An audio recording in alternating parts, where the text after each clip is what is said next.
For 11 months I stood on the porch of the old fire lookout above Goat Rocks and whistled the same 4 notes at first light.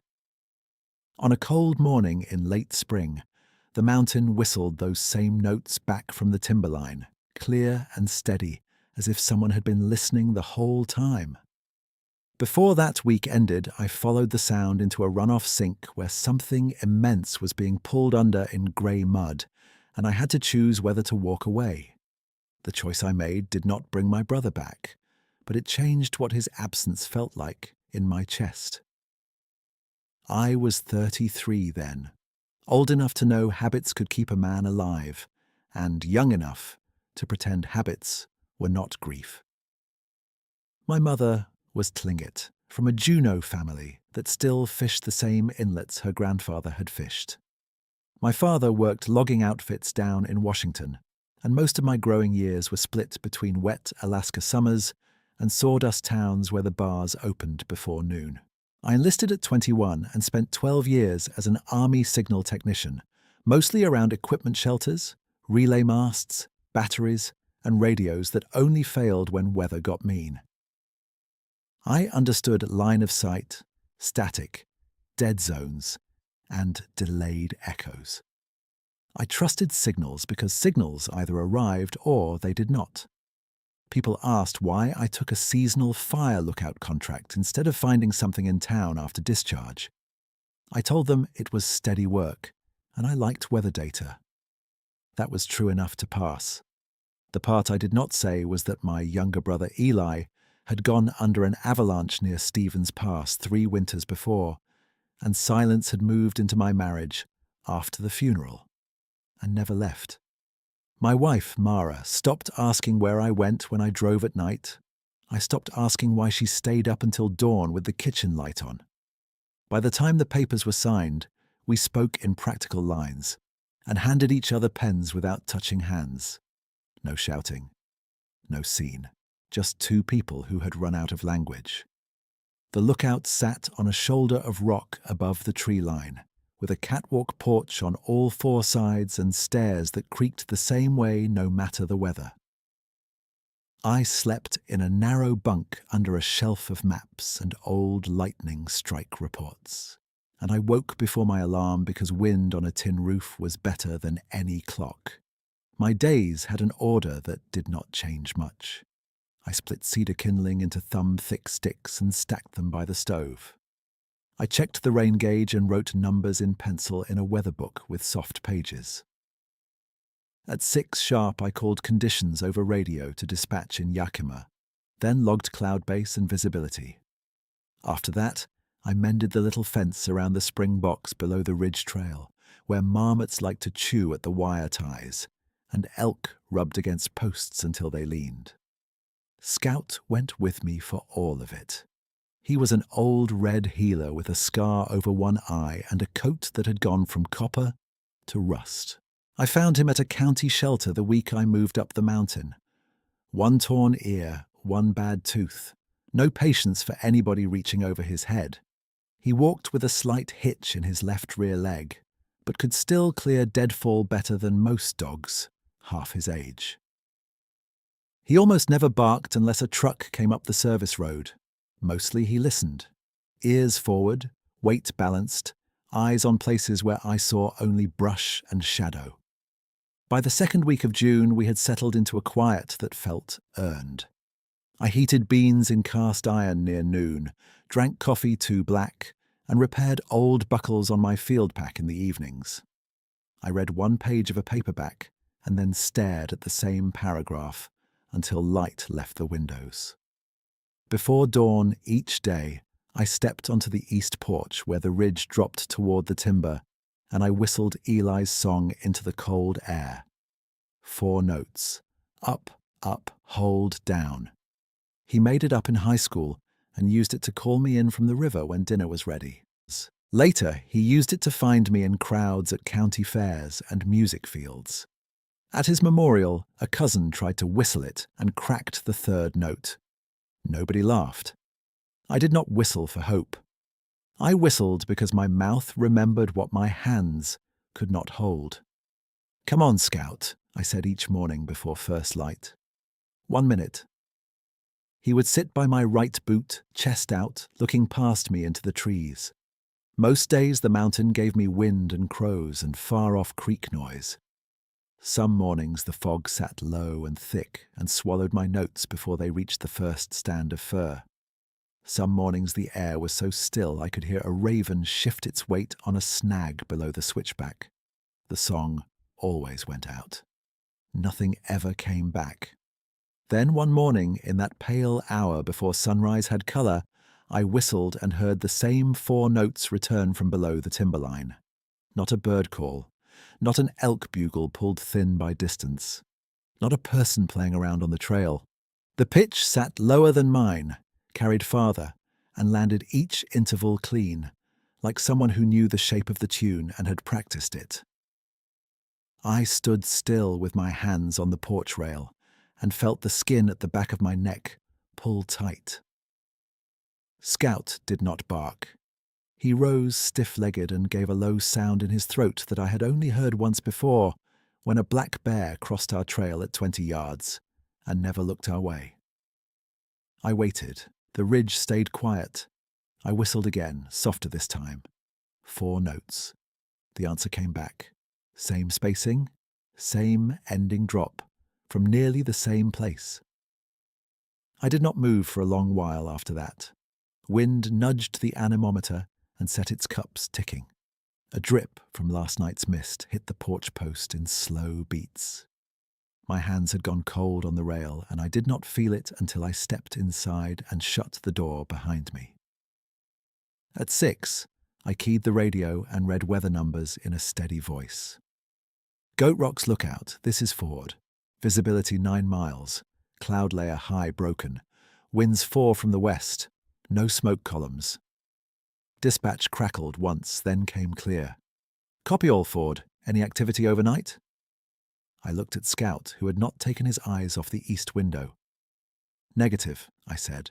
Quiet night. That was true by the time I said it. It just was not complete. After the call, I wrote my data line in the weather log.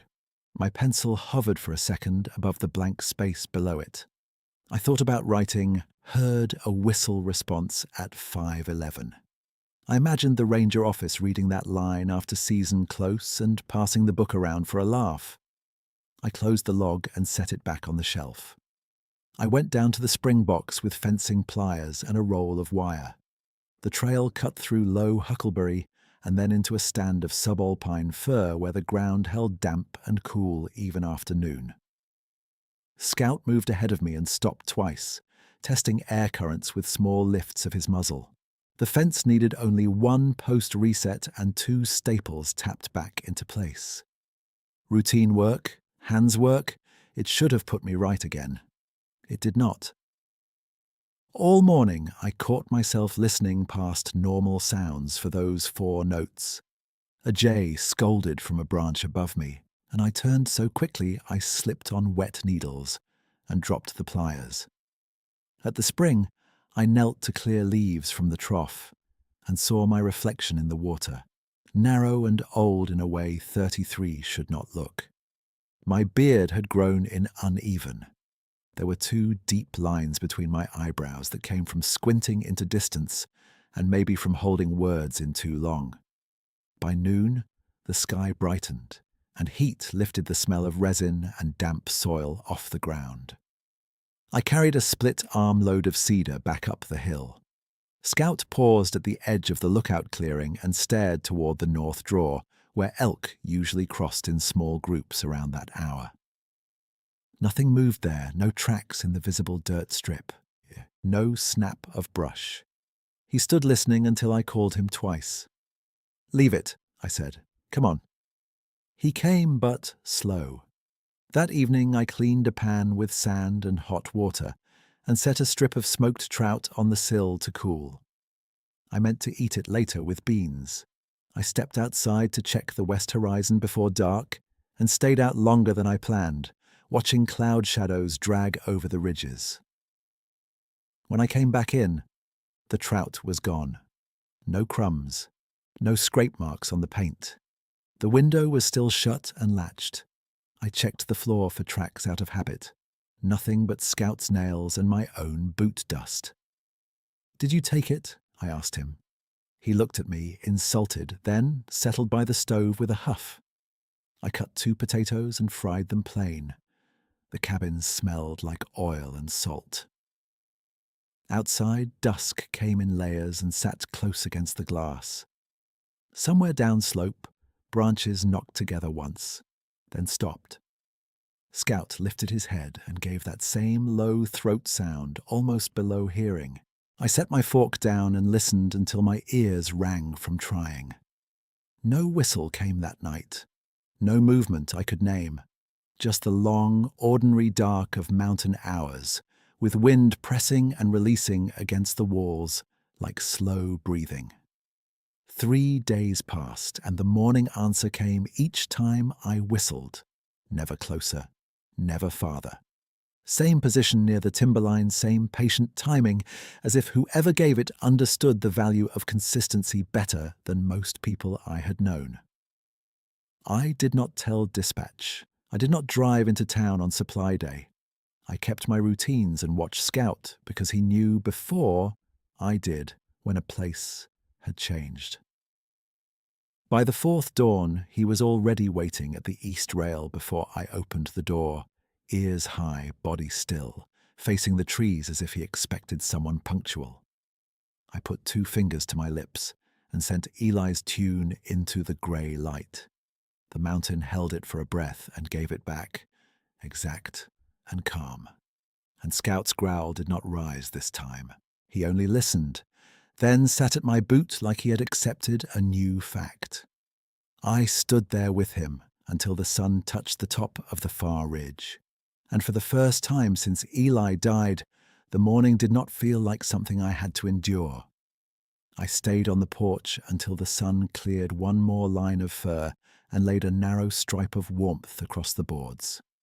Scout leaned lightly against my shin, the old habit he had when he wanted to leave, but did not want to leave first.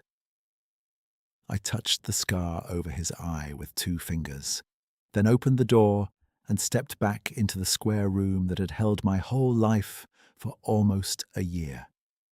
The kettle was where I left it, blackened on the bottom, half full from last night. I set it on the stove and split 2 more sticks for the firebox, though the morning did not need heat yet. Routine was not about need. It was about sequence. I fed Scout, measured grounds by sight, and wrote the date at the top of a fresh weather page in block letters that looked like radio forms from my army years. When the kettle hissed, I poured slowly and watched the steam bend towards the open vent. At 6, I keyed the mic. Goat Rock's lookout, Ford reporting, visibility 10 miles, high thin cloud, wind calm to 2 west, no smoke. Dispatch answered after a soft burst of static. Copy, Ford. You sound better today. I looked at the east window before I spoke again. Slept fine, all normal up here. Good to hear. Supply truck can come Thursday if you need fuel or staples. Thursday works. The line clicked dead. I set the mic down and sat with my coffee in both hands until it cooled enough to drink in one pull. The morning moved the way most of my mornings moved. I carried tools to the spring box and reset one corner post where frost heave had pushed it loose. I trimmed willow shoots back from the runoff ditch with a short-handled lopper and hauled the cuttings downhill so they would not clog the culvert in a hard rain. Scout trotted loop patterns around me, always returning to check my position, always glancing north before he settled. By late morning, my shirt was damp at the spine and my palms smelled like cedar sap and rust. When I worked with my hands, the old noise in my chest stayed quieter. Eli and I had fixed fences with our father when we were boys, though ours were alder rails and fishnet lines more than barbed wire. Eli was faster than me at every job that involved knots. He could twist a broken tie wire and tuck the sharp end flat in one motion. No wasted movement. I still caught myself turning to show him something useful, then standing there with pliers in my hand and nobody beside me. Near noon, I carried 2 buckets from the spring and set one by the door for wash water. The other went inside by the stove, where it would warm enough for dishes. I opened a can of beans, added onion flakes, and let it thicken in cast iron while I sharpened my hatchet with a puckstone. Scout ate and slept in the slice of light by the west wall. His paws twitched once like he was running through brush in a dream, then went still. After I ate, I took down the small tin box from the shelf above the bunk. I did that on Sundays, and on days when the air felt too thin, even if it was neither. Inside were things that had no practical use. Eli's lift ticket stub from White Pass, a frayed red shoelace from a boot he refused to throw out, a photo strip of the 2 of us at a county fair where we looked sunburned and young and sure of everything. There had been a copper button in that box for years, from his old field jacket after one cuff tore. I tipped the tin and checked the corners twice. The button was not there. I sat on the bunk with the tin in my lap and looked around the room as if a small object could announce where it had gone. I had not shown the box to anyone. No one came up here except the fuel driver, and he never crossed the threshold. Scout lifted his head, watched me, then rested his chin back on the floor. I set the tin away and told myself I had moved the button months ago. Grief did that to memory. It shuffled the deck and handed you the wrong card. Still, my pulse stayed high while I cleaned the pan and swept the floorboards one strip at a time, checking under the bunk and table legs with the broom handle. Dust, old pine needles, one spent match. No button. Clouds thickened by mid-afternoon and dragged shadows across the north drawer. I logged sky cover, then stepped outside and scanned the same ridges I scanned every day. No smoke, no engine noise, no hikers on the service road. Quiet spread out so evenly it almost looked like calm. Scout came to the rail and stood with his weight forward. Not growling, not relaxed either. "Nothing there," I said, more for me than for him. He gave a short breath through his nose and did not move. Toward evening, I split another armload of cedar and stacked it under the awning with bark side out. I checked the latch on the generator shed, tightened one loose hinge screw on the porch gate, and brought in my rain gear before dark. Each task was small, each one finished clean, and that should have felt like enough for one day.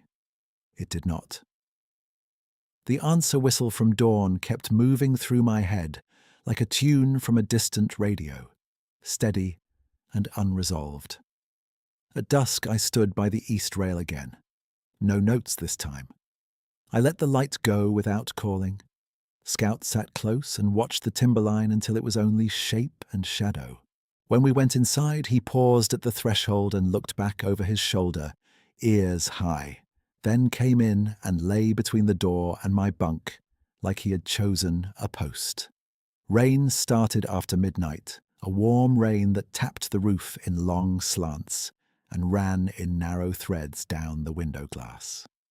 I slept in pieces and woke before the alarm, listening to water move through the ditch line below the stairs. First light came grey and low. I stepped out, whistled Eli's 4 notes, and heard the mountain answer from the same place as yesterday. Clear, deliberate, patient. By the 3rd morning of that pattern, I knew the timing without checking my watch. I would draw a breath, send the tune, count 2 heartbeats, and the return would come across the trees at a lower pitch that carried farther than it should have. Same spacing, same ending drop. Scout stopped growling during the exchange. He only listened, head tilted slightly, then looked to me as if waiting for the next instruction. The rest of each day stopped matching itself. I found tracks first near the bend below the springboks, where shale usually held edges badly and gave me nothing more than smears from deer or elk. These were deep enough to keep shape despite runoff. 5 toes, Wide heel, longer than my outstretched hand by half again. The stride between prints crossed almost 4 feet center to center on uneven ground. I crouched in the rain and measured with my tape from tool pouch to keep my eyes honest. 19 inches at the longest print, maybe 20 where the edge slumped. I stood up slowly and scanned the trees uphill from the track line. Branches dripped. Wind moved one stand of fir and left the next stand still. Nothing stepped out. Nothing crashed away. I told myself men from a logging crew could have made them with joke feet and come up the old road on a day off. But no tire marks cut the mud at the turnout.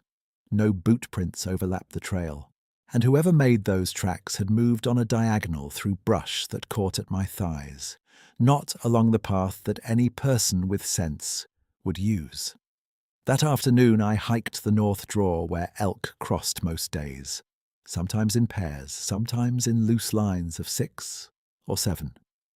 The ground was blank except for old sign weathered soft at the edges. No fresh droppings, no clipped sedge tips, no musky bedding smell under the spruce shelf where they liked to hold in wind. The draw felt emptied out, as if the herd had shifted range overnight, without leaving word.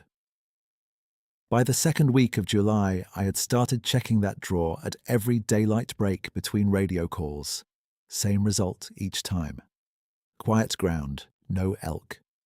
2 evenings later, I cooled smoked trout on the sill again as a test, this time with the window locked and a strip of flour dusted along the paint seam. I carried a lantern to the rain gauge, read and logged the number, then came back inside 15 minutes later. The trout was gone. The flour line was disturbed by one clean break near the center, like something narrow and careful had lifted straight from above without brushing the rest. Scout stood by the sink, fur raised along his shoulders, throat humming low. He did not look at me. He looked at the east window and held that look until I shut the curtains. I slept with my boots on that night and the flashlight beside my hand. No steps on the porch, no rattle at the latch, just rain easing to mist and then to dripping branches before dawn. At first light, I whistled. The mountain answered as if we were keeping an appointment. On the 9th day of answers, I found a broken alder limb at the old switchback stump, where the bark had been peeled in long strips, not by weather and not by deer rub. The fresh wood showed pale and wet beneath the torn skin. Beside it, pressed into mud that should have slumped flat by then, sat one print as clear as a cast. Not pointed like a bear, not cloven like elk, broad and human in pattern, wrong in size. I did not call dispatch with it. I did not photograph it for anyone down in town. I marked the spot with 2 stones and came back at noon with plaster from my repair kit, mixed it in a coffee can, and poured a careful cast. The rain held off long enough for it to set. I wrapped the hardened shape in an old towel and slid it under my bunk, labelled with date and place in pencil on masking tape. That evening, Scout refused to eat until I stepped outside with him. He stood at the east rail, body angled toward the alder line below the lookout road, and waited. I listened with him, hearing only drip and wind and the faint rattle of loose tin at the shed corner. Then, from down near the timberline, 4 notes came through the dusk, without my asking for them. Not loud, not hidden, just there. I put 2 fingers to my lips and sent the tune back into the dark. The notes left my mouth and thinned in the dark, and I stood with my hands on the wet rail waiting for an answer that did not come. Mist drifted between the fir trunks below, moving low like smoke from a green fire. Scout stayed rigid at my knee, ears fixed downhill, the fur on his neck standing in a narrow ridge. After a full minute, he exhaled and looked up at me, not relaxed, only checking. I gave him a touch behind the shoulder and we went inside without speaking again. I set the kettle for morning, checked the door latch twice, and lay down fully dressed with the flashlight by my pillow. Rain ticked on the roof until midnight, then faded to single drops. Sometime near dawn, the mountain went quiet enough that I could hear Scout breathing in his sleep. At first light, I stepped onto the east porch and whistled Eli's tune into a pale wash of cloud.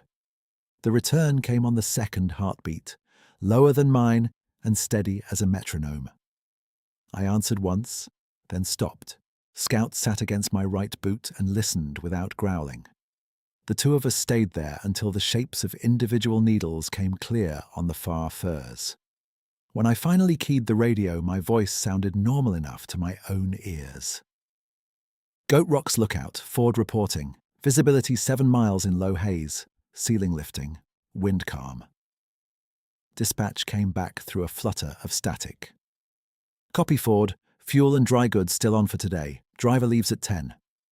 Received. I released the mic and stared through the east window while the set hissed itself quiet again. I did not mention tracks or whistling or missing food. I had spent too many years around radios to waste a channel with words I could not support. Signal work taught me one hard rule. If a report will not survive repetition, keep it off the net. By late morning, the rain haze thinned and pulled uphill in torn sheets. I took the lower trail with Scout to check the culvert line above the old switchback, shovel over one shoulder, loppers in my left hand. The ground had that slick spring texture where mud sat on top and rock waited underneath. We moved slowly. Scout kept ranging 10 yards ahead, then circling back, then angling toward the alder band below the lookout road, as if he had been given instructions I had not heard. At the third bend, I smelled crushed alder and wet bark before I saw any movement. Then, through a screen of thin trunks and rain mist, something tall shifted one step to the left and stopped. I froze where I stood. The loppers slipped from my hand and hit the mud without much sound. The shape was uphill from me, maybe 80 yards out, half covered by alder stems and veils of drizzle. It stood broader than any man I had served with, shoulders high and sloped, arms hanging long past where wrists should have ended. Dark hair lay matted down its sides from the rain. I could not make out the full face, only one side of the head and the line of a cheek that caught a little light through the haze. Scout made a low, tight sound in his throat, but did not bark and did not lunge. For 2 breaths, neither of us moved. Fear came first in my body, fast and clean, a cold pull under the ribs. Wonder came right behind it, quiet and heavier, like stepping into a church after years away and recognizing the smell of wood and wax before you recognized where you were. The figure did not square up. It did not drop its head. It simply watched. I raised 2 fingers slowly to my mouth and whistled the 4 notes once, soft enough that I felt more air than sound against my skin. The figure paused, then turned just enough for one dark eye to catch a thin strip of daylight. It held there 1 beat, maybe 2. Then it stepped backward into the alder and withdrew uphill with no haste, no crash, no panic. Just controlled movement through brush that would have snagged and snapped around me. In 6 seconds, it was gone. Branches settled in a slow wave where it had passed. I did not follow. Scout stood leaning forward, nostrils wide, and then he looked back at me for direction. I picked up the loppers with hands that had started to shake and clipped them to my belt. "Easy," I said. "We go home." He stayed close on the return, brushing my leg every few steps as if checking I was still there. At the stairs, he halted and scanned the tree line again before climbing. I let him take his time. Inside, I sat at the table and wrote down what I had seen in my field notebook, not the weather log. Time, location, distance estimate, weather, posture, departure direction. I drew a rough map from memory with the alder strip and road cut and where I had dropped the loppers. my hand steadied by the third line. The supply driver came just after noon, his flatbed rattling the last stretch of road and then idling near the shed. He handed up 2 diesel cans, a sack of potatoes, coffee, oats, and 1 box of radio batteries. We did the usual check marks on his clipboard with no extra words. He looked past me once toward the east slope where Scout was standing rigid at the rail. "Bear around?" he asked. "Could be," I said. He nodded, signed, and left. Dust rose behind his truck on the drier turns, then settled back into the road. I watched until the sound of his engine dropped away and the mountain closed over the gap. All afternoon I worked small jobs I could finish with my hands. I cleaned the stovepipe collar, replaced a frayed cord on the porch lantern, and spliced a cracked bucket handle with wire. Every 20 minutes my eyes lifted to the alder line on their own. Nothing moved there. Near sunset I boiled 4 eggs in a dented pot, cooled them in spring water, and peeled 2 while they were still warm.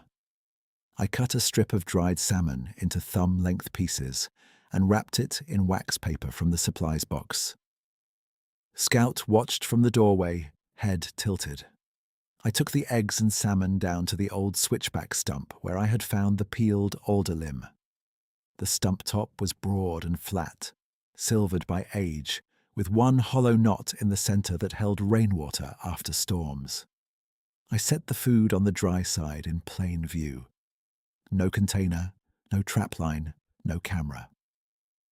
I stood there a moment with my hands empty at my sides, then backed down the trail 10 paces and turned uphill so my front was never fully away from the timber. From the porch rail I could still see the pale oval of peeled eggs on the stump through a gap in the brush. Scout lay down beside my boots but kept his chin up. Dusk thickened. The eggs dimmed from white to grey. I did not see what took them. By full dark the stump was bare. I waited another half hour, then took a lantern and walked down alone while Scout remained at the top of the steps, unwilling to leave his post. The stump was clean, except for a wet smear where 1 egg had been. No shell fragments on the ground, no drag marks in mud. I knelt and ran my fingertips along the wood grain. In the center, where rainwater had sat in the knothole, 2 thin twigs lay crossed in a careful X. The twigs were both fresh broken alder, same length within half an inch, bark intact, placed flat and square as if lined against an unseen edge. I carried nothing back except the image of that shape in my mind. On the porch, Scout sniffed my hands once and settled with a low sigh, the first soft sound he had made all day. The next morning the whistle came back at first light as it always had. I answered once, then left 2 more boiled eggs on the stump and 1 thicker strip of salmon. By then the routine had a form, and forms make fear easier to carry. I returned to the porch. Scout sat. We waited. A wind from the south pushed mist uphill and opened a narrow lane through the timber below. I caught movement there only once, a dark shoulder passing behind a trunk, then nothing. At noon, when I checked, the food was gone. In its place were 3 river stones stacked beside the knot hole, largest at the bottom, smallest balanced on top. A raven feather lay parallel to the stack, barbs slick from rain, but unbroken. I took 1 step back and did not touch any of it. 3 days passed in that pattern, and each day I held to my normal tasks, as if routine itself were part of the exchange. At 6, I called weather to dispatch. After breakfast, I checked the spring fence and runoff ditch. Midday, I scanned for smoke and logged cloud cover. Late afternoon, I split cedar and set tomorrow's kindling by the stove. Then at dusk, I carried food to the stump and stepped away. Every night the food vanished. Every night something small and deliberate appeared in return. By the second evening, Scout no longer growled at the east line during the whistle. He stood, ears high, then sat when I sat. On the third evening, he walked halfway down the trail with me, stopped at a fixed point, and refused to go closer to the stump. I did not push him past it. That night, rain moved in warm and steady, drumming the roof in long sheets. I woke twice and listened for steps on the porch boards, heard none, and slept again. At dawn, the storm had thinned to a fine mist that turned the porch rail dark and slick. I whistled. The mountain answered, softer through cloud but exact in pitch. I ate oats standing at the counter, then took my field notebook and wrote one line I had avoided all week. Consistent response suggests intention. Near dusk, I peeled eggs at the sink and wrapped a larger piece of salmon than usual. My hands were calmer now when I did it. Scout rose before I called him, crossed to the door, and waited with his shoulder touching the jam. We walked down to the switchback in low rain that hissed on fir needles and blurred the far ridge to one grey wall. I set the food on the stump, nodded once toward the alder band without meaning to, and stepped back. Halfway up the trail, Scout stopped and looked over his shoulder. I followed his line and saw, just for a second, a dark form standing beyond the stump among the alder trunks, chest and one arm visible through rain. It did not advance. It did not retreat. It held still while I held still. Then the mist thickened, and the form was gone as if the trees had closed around it. When I checked after dark, the eggs and salmon were gone again. In their place lay a strip of alder bark folded into a tight sleeve and bound once with a thin root fibre. I carried it inside and set it on the table under the lamp. Scout came close, sniffed, and looked at me with ears forward. I untied the root carefully and opened the bark.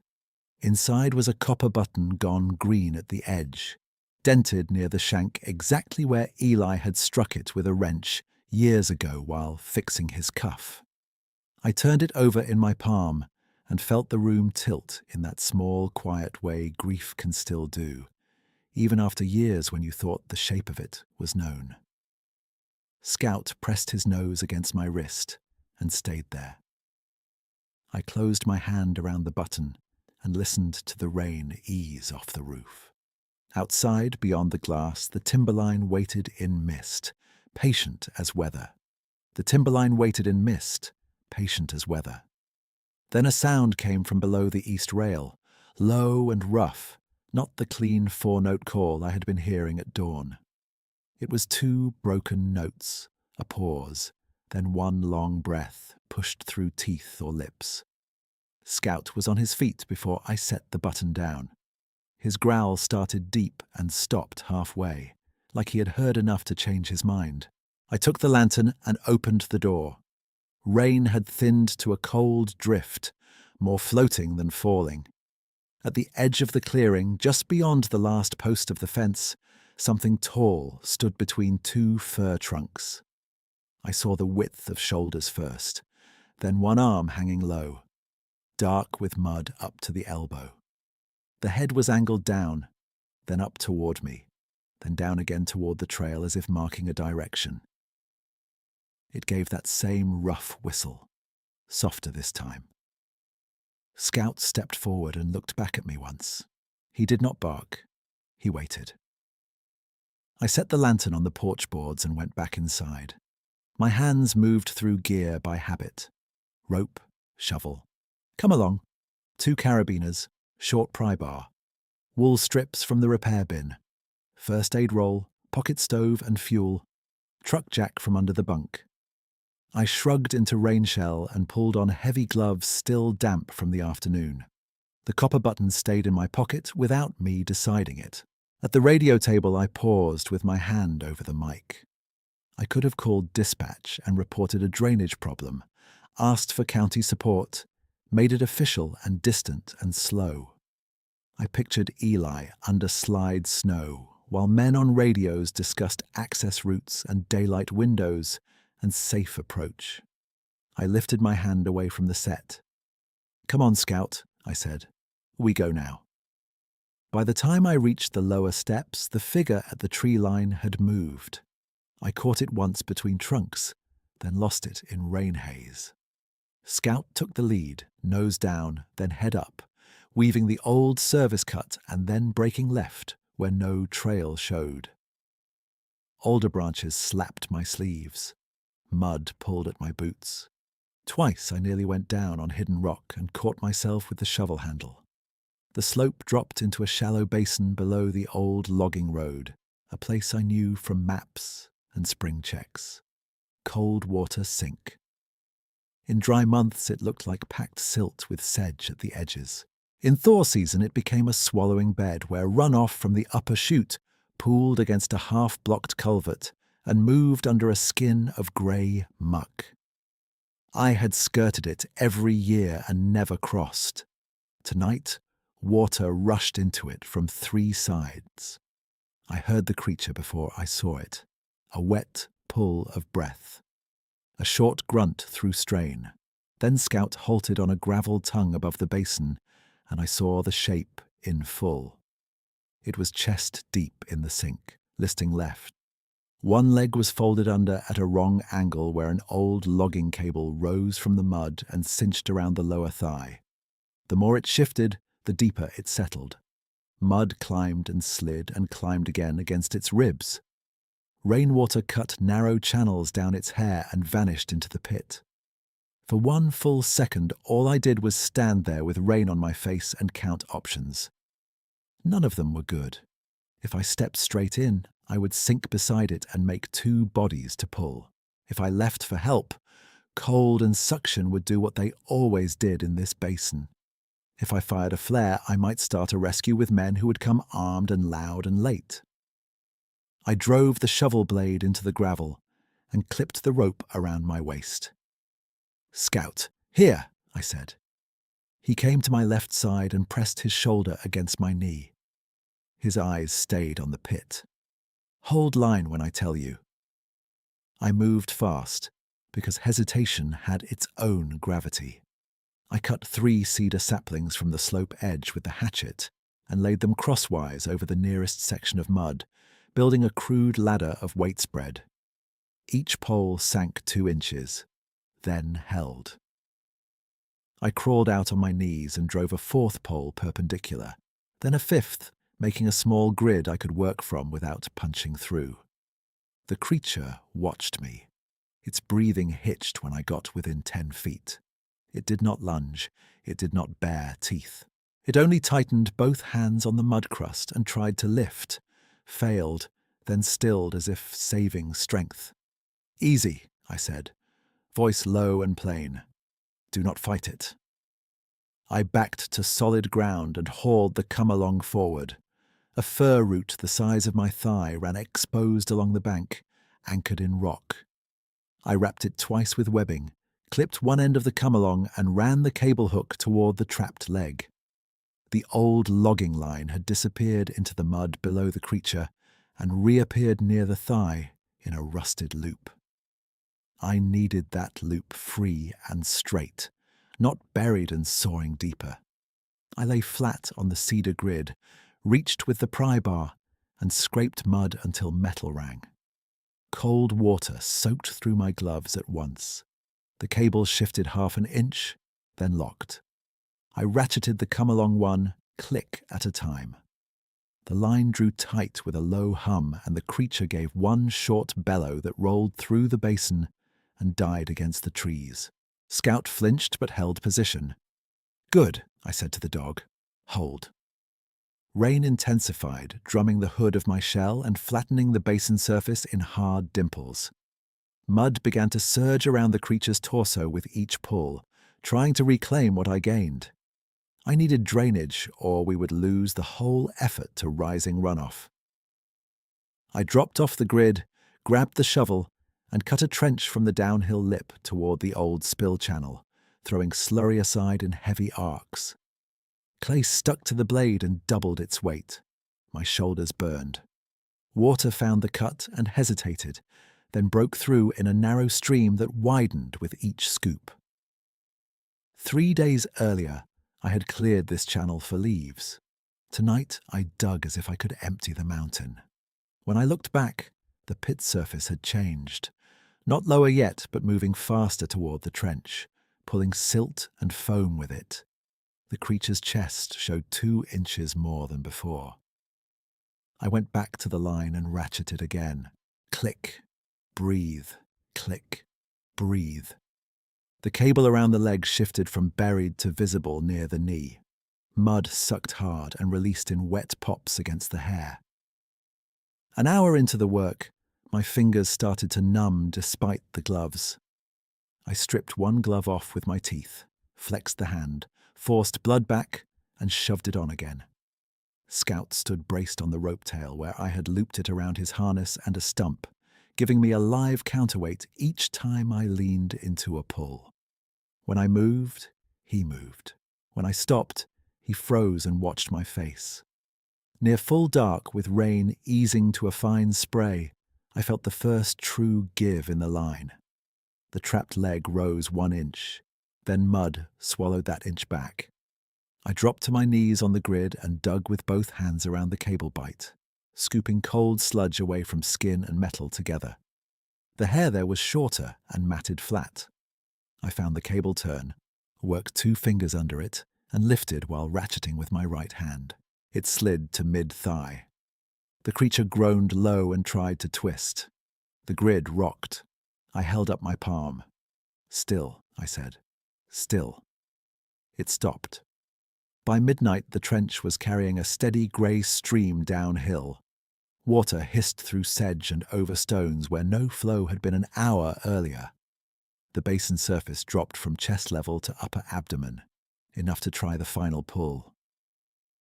I reset the come-along to a lower angle and clipped a second rope around the cable above the loop, running that line back through a carabiner at the fur root, so I could haul by hand while the ratchet held tension.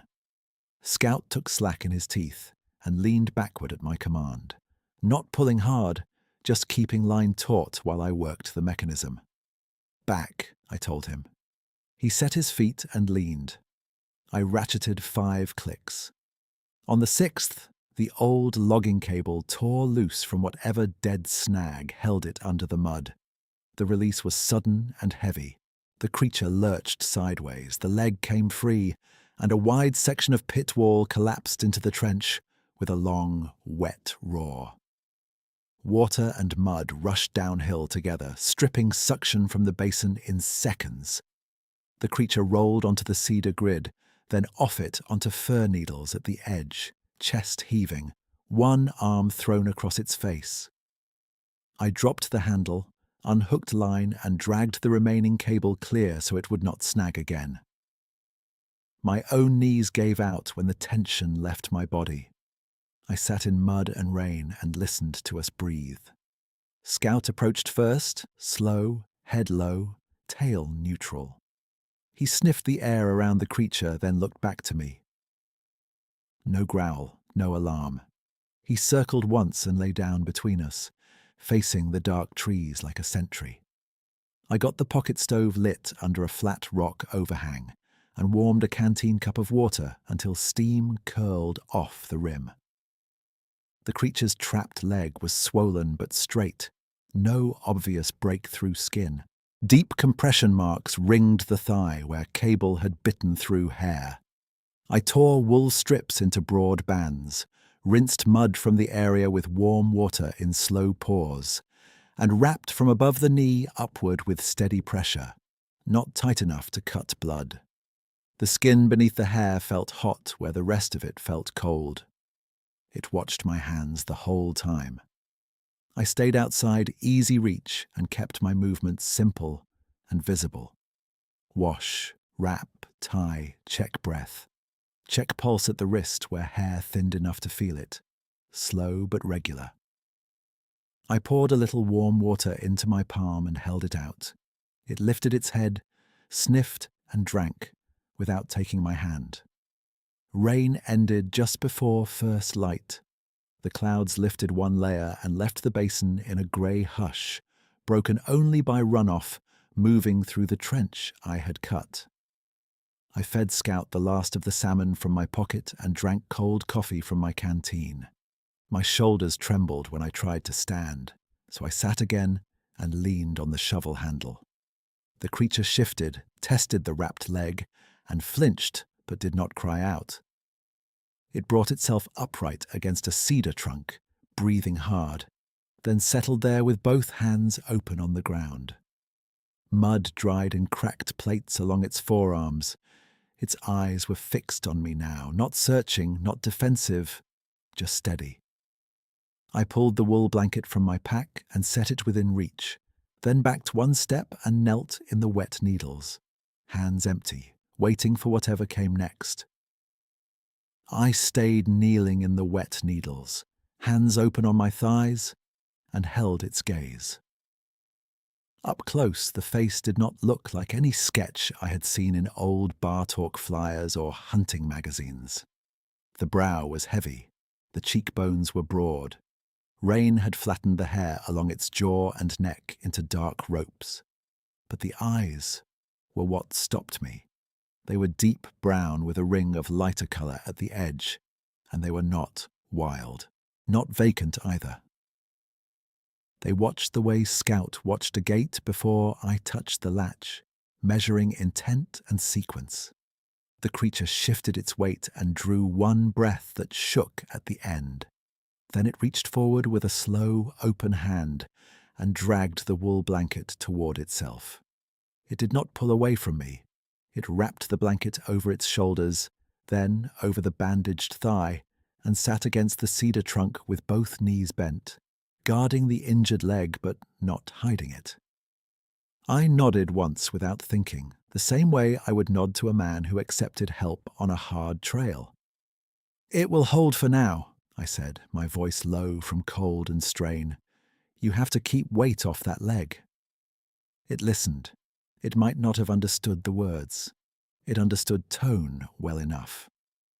Scout rose and took 2 careful steps toward it, nose working, then stopped at arm's length.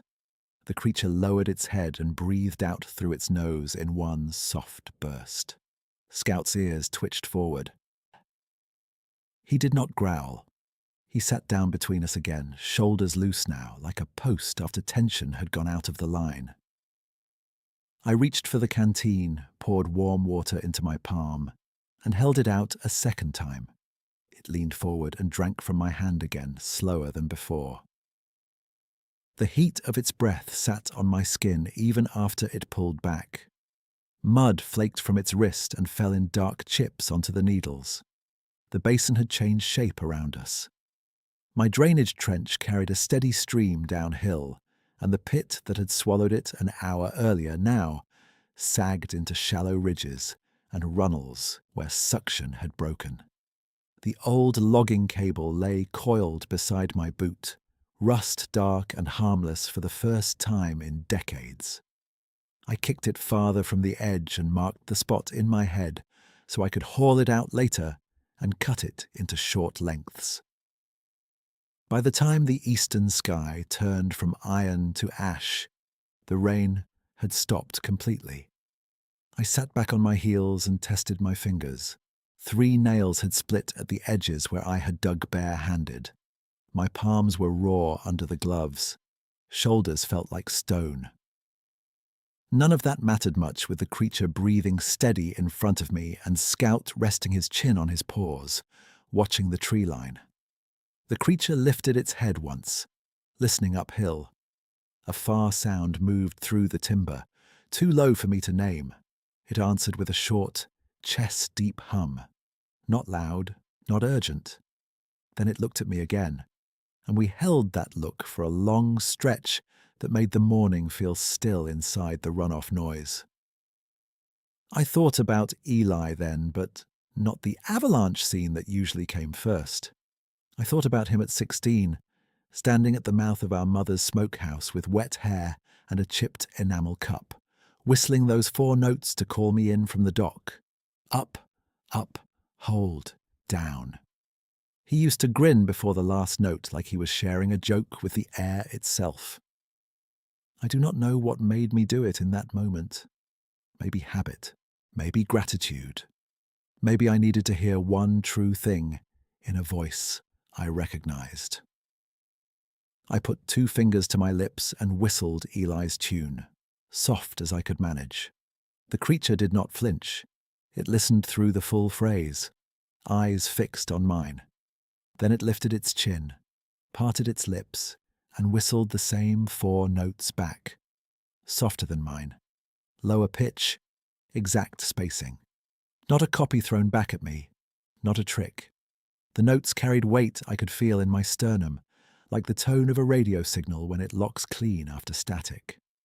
In that instant, I understood something I could not put into words then, and still cannot fully now. It had not only heard me these mornings, it had been meeting me there, on purpose, with patience. My throat closed hard enough that I had to swallow before I could breathe right again. "Thank you," I said, though the phrase felt small. It held my gaze another beat, then lowered its head and touched one hand to the wrapped thigh as if checking the bandage the way I had checked it. Reciprocal. Deliberate. Then it pushed itself upright against the cedar, weight mostly on the uninjured leg, and stood bent for a second until balance came back. I stood too, slower, shovel in one hand for support. Scout got to his feet and pressed lightly against my knee. The creature took one testing step toward the gravel tongue. The hurt leg trembled but held. It paused and looked to me. I pointed downhill where the ground stayed firm. "Use the gravel line," I said, "not the mud." It moved the way an injured elk moves out of deep snow, careful and efficient, placing each foot only where it had tested first with toes. At the edge of the basin it stopped and turned back. We watched each other again in that same still way. Then it lifted one hand, palm in, fingers curled once and released. Not a wave, something closer to acknowledgement. It turned uphill and disappeared into fir shadow on a measured limp. I listened until the sound of its movement blended into runoff and wind. When it was gone, I finished what had to be finished. I dragged the logging cable fully clear with the come-along loop by loop until the last buried section came free from the collapsed wall. I tied bright survey tape from my repair pouch around the coil and around a nearby snag, so no deer or elk would blunder into it. I widened the drainage trench with 8 more shovel cuts and reinforced the outflow lip with stones and 2 cedar poles. The basin would still be dangerous in thaw months, but not a hidden trap in the same way. Scout helped in his own way, hauling short sticks from where I pointed and dropping them by the trench. When I told him to hold, he held. When I moved, he ranged and returned. At one point he stopped and looked uphill for a full minute, tail level, then came back without alarm. His calm told me more than any track. We climbed to the lookout at first light proper, soaked through and shaking from fatigue. On the porch, I stripped gloves, hung wet gear on nails, and keyed the radio with stiff fingers. Goat Rock's lookout, Ford reporting. Visibility 6 in low cloud, wind light west, no smoke. Dispatch answered quick. "Copy, Ford, you are early on the call." "Had runoff work before dawn," I said. "Cold water culvert line backed up. I cut drainage and flagged old cable hazard." "Received. Need county crew?" I looked at my split nails and the mud line dried on my sleeves. "Negative. Site is stable for now. I will recheck at noon." "Copy all." I set the mic down and wrote the call in the weather log. Beneath it, in smaller script meant for me, I added one line in the margin. Cable removed from active sync, hazard marked, trench holding flow. That was enough record for what I could explain. I slept in a chair for maybe an hour while Scout stood watch at the east window. When I woke, the room smelled like wet wool and cedar smoke. I heated beans, forced down a few bites, then packed fresh bandage cloth, boiled eggs and salmon into a canvas sack. My body ached at every hinge, but my mind was clear in a way I hadn't felt for years. Noon came and went, with low cloud and light drizzle. At Coldwater Sink, I found deep prints on the gravel line leading uphill, stride shortened on one side but steady.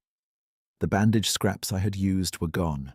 In their place, on a flat stone by the trench mouth, lay 2 peeled strips of cedar bark, braided together and tied with spruce root. I did not touch them. I studied the knot, the clean pulls, the symmetry, then set 1 boiled egg on the stone and stepped back. 3 days passed in careful repetition. Each dawn I whistled and heard the answer from high timber, fainter now, farther upslope. Each midday I checked Coldwater Sink and found signs of mended passage. 1 broken fern bent away from the safe route. 1 line of stones moved to shore up the trench wall. 1 broad handprint in silt beside the outflow where water had been tested. On the 3rd day, the print was accompanied by a smaller one, and then another large one behind it. Not random crossings, a group moving with intent. That evening, cloud dropped low and stayed, turning the ridge to a grey wall. I left food on the switchback stump as I had before and returned to the porch with Scout. We waited through dusk without the usual answer call. No unease came with the silence this time. It felt like weather changing, not a door closing. In the hour before dawn, Scout lifted his head from his paws and stood facing the east trees, ears high and forward. I took my jacket and stepped onto the porch beside him. 3 shapes stood at the tree line below the clearing. They were taller than the one I had pulled from the sink, broader through chest and shoulder, dark against the pale fog. They did not advance. They did not spread out. They stood in a quiet line between cedar trunks, still as boundary stones. After a moment, a 4th figure moved from behind them into view, favouring 1 leg but upright and steady. The wool wrap was gone. My bandage had been replaced with a wider wrap of bark fibre and hide strips, cleaner and tighter than what I had managed in rain. No one made a sound. The mountain held its breath with us. The injured one stepped half a pace forward, turned its head toward me and whistled Eli's 4 notes once, soft and level. Then it stepped back into line. The middle of the 3 larger figures lifted 1 arm and placed its hand flat against the trunk of a cedar beside it. The gesture stayed there long enough for me to see it was deliberate, almost formal. Then the hand dropped. I put 2 fingers to my lips and returned the 4 notes. All 4 figures listened. None moved until the last note faded into fog. Then together, they turned uphill and walked into the timber without hurry, their outlines breaking and reforming between trunks until the forest took them. I stood at the rail for a long time after they were gone. Scout sat at my boot, body loose, eyes on the place where they had vanished. When first light reached the switchback, I carried 2 eggs and a strip of salmon down the trail out of habit. The stump was already occupied. On its centre, laid across the weathered grain with care, was a carved alder whistle, bound at one end with spruce root, tuned smooth by hand. Beside it lay Eli's copper button, polished bright where thumb and finger would hold it. I picked up the whistle first. It fit my palm like it had been made to that measure. I picked up the button second and slid it into my pocket, warm from my hand. Then I set the eggs and salmon on the stump anyway, because some rituals should stay intact even after they change. I stood there a little longer with the alder whistle in my hand, letting the damp morning air dry along the carved grooves. The spruce root binding had been tightened with clean, even pulls. No frayed ends, no rushed work. I turned it once in my palm and raised it to my lips. The first note came out thin because my breath shook. I steadied and tried again. Up, up, hold, down. The whistle held the pitch truer than my mouth ever had. Scout lifted his head at the first note and looked uphill, then back at me, ears easy. When I got back to the lookout, I logged the hour and keyed the radio. Goat Rock's lookout, Ford reporting. Visibility 8 miles, high fog lifting, wind 3 west, no smoke. Dispatch answered after one crackle. Copy, Ford. Any change at that culvert line? Flow is holding in the trench. Old cable is out of active mud and flagged. Still recommend county pickup before the next warm rain. Received. We will pass it to roads and drainage. I watched the east trees while she wrote. Thank you. She paused, then said, You sound steadier this week. I kept my eyes on the timberline. Getting better sleep. That helps everything, she said, and the line clicked quiet. 2 days later, just before noon, a county flatbed crawled up the service road with a yellow light bar and a box of tools chained behind the cab. The same supply driver was with them, cap pulled low, clipboard tucked under one arm. He gave me the same long look he had given me the week before, half curious, half cautious, like he had a question and had decided not to spend it. The drainage foreman, a broad man named Reese with grey stubble and mud to both knees, followed me down to Coldwater Sink.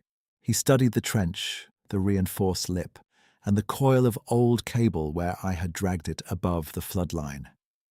You did this in one night? He asked. Most of it, I said. He crouched, touched the rusted cable, and shook his head once. This would have taken a horse down if it stayed buried. He stood and pointed to the culvert mouth. We will clear that choke and haul this steel out today. Good call reporting it. I nodded. I did not tell him why I had worked so fast, or why the gravel line above the sink held a pattern of very large, very careful prints that were already softening at the edges in the noon sun. By mid-afternoon, they had winched the cable onto the truck bed and marked the sink with 2 warning stakes and bright tape. Reese signed my field form at the porch rail. Roads office will log it as hazard mitigated, he said. You may still want to keep folks off that basin in Thor. I will, I said. The supply driver handed me a sack of oats and a fresh spool of fence wire. He glanced once toward the east slope and finally spoke. Bear still around? Not lately, I said. He watched me for another second, then nodded like that answer was enough, and never asked me again. That evening, with the county truck noise gone and the mountain back to itself, I pulled the plaster track cast from under my bunk. The masking tape label had curled at one corner. July, switchback, 19 inches, I had written in block letters. I set it on the table beside the weather log, my field notebook, and Eli's copper button. I looked at all of it until lantern light turned amber and flat. I could have put the cast in a box and carried it to town at season end. I could have handed it across a counter, watched a clerk write a case number, listened to a biologist say bear distortion, erosion artifact, prank mold, anything with clean edges and no room left over. Instead, I wrote one line in my field notebook under the last map of Coldwater Sink. Track cast, retained by choice. Not submitted, I wrapped the cast in the same towel and stored it in the tin locker above the stove where fuel receipts and old manuals sat. Not hidden, not offered. The braided cedar strips I had left at the trench stone were still there on my next check, darkened by mist, but intact. I brought them back and hung them near the door beside my rain shell. The crossed twigs, the stacked river stones, and the raven feather at the switchback stump stayed where they had been set until wind and weather took them one by one. I did not replace them. I noted each change in the notebook, like I was logging cloud layers. By the second week of August, elk began crossing the North Draw again. Scout and I watched 6 cows and a young bull move through the sedge at dusk, hooves quiet in damp ground, heads lifting only once toward the timber above the switchback. They passed without bunching, without panic, and disappeared into fir shade. The draw felt inhabited again. On that same week, nothing vanished from my windowsill. If I left fish to cool, it stayed until I ate it. The taking and giving had moved fully to the stump and to Dawn, where both of us understood the terms. At 6 each morning, I still called dispatch with weather and smoke conditions. They still answered in practical lines. No one laughed at my culvert report. No one asked for stories I could not explain on radio. Near the end of August, the dispatcher who usually took my calls said, "Roads office closed your hazard ticket. They credited your early notice for preventing a washout down the lower cut." "Glad it helped," I said. "Good work up there, Ford." I set the mic down and felt that sentence settle in a place that had been tight for a long time. 3 days before season close, I packed the weather logs in a dry bag, cleaned ash from the stove, and inventoried fuel, batteries, and medical supplies for turnover. Scout followed me room to room, stiff in the hips now when he rose, but still steady on stairs if he took them slow. At dusk, I took 2 boiled eggs and salmon to the switchback stump out of habit and thanks, then stood back at the same distance I'd kept from the beginning. Mist moved in low bands through the alder trunks. No figure showed. I waited until my shirt dampened at the collar and the light went flat. When I turned to leave, 4 notes came from high in the fog line, farther up than any answer I had heard before. Not close, not leaving either. I answered once on the alder whistle and walked back to the lookout with Scout at my side. On my final handoff day, I drove the weather logs down to the district office in town. The building smelled like coffee, wet jackets, and copier toner. A clerk stamped my forms and slid them into a tray without reading past the rainfall tables. I stood there with my cap in both hands and considered saying more about the track cast, the whistle, the prints at the sink, the way a mountain can return a song if you keep singing it long enough. Instead, I signed where she pointed, took my copy, and left. Outside, in the lot, I sat in the truck with the window cracked and listened to town noise bounce off storefront glass. Scout slept with his chin on the seat, breathing slow. I reached into my pocket and felt the copper button, then touched the alder whistle on the dash. 2 objects. 2 signals held in wood and metal. Enough. By the first week of October, I was back at the lookout on a shoulder season maintenance contract, patching steps, draining lines, and closing shutters before winter. Frost rimed the porch boards at dawn. The north drawer carried thin ice at the edges. Scout moved slower but still came to the east rail every morning before light, ears up, waiting for the same moment he had learned to trust. I would stand with him in that blue-grey cold, boots planted where my brother once would have stood beside me, and lift the carved alder whistle. Up, up, hold, down. From somewhere high beyond the timberline, steady as weather and gentle as breath through cedar, the mountain answered back.